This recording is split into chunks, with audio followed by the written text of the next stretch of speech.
ইংরেজি নাম্বারের থেকে যে কোনো হাত ধনি যে কোনো একটা নাম্বার তুমি মনে করে ওর কানে কানে সে বলে দাও যে তুমি যেটা মনে করছো এটা যে কোনো একটা বলো, যে কোনো একটা অক্ষর। তুমি একক ঘরের না একক সংখ্যা করতে পারো, দশ সংখ্যা করতে পারো, যেটা করবে ওর কানে কানে বলে দাও।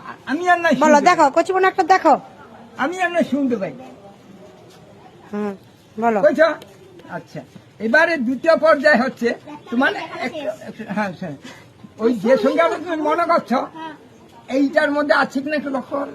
হ্যাঁ কি না আছে, ধন্যবাদ। এইটাই বলবে এটার মধ্যে আছে। তুমি হাত দেন আচ্ছা, এটার মধ্যে আছে নাই,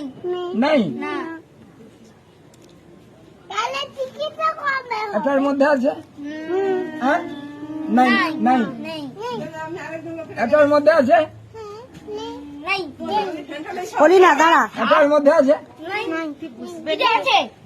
আবার তুমি তুমি আগে দেখি দেখে অলিজা আছে হ্যাঁ কি না বলো।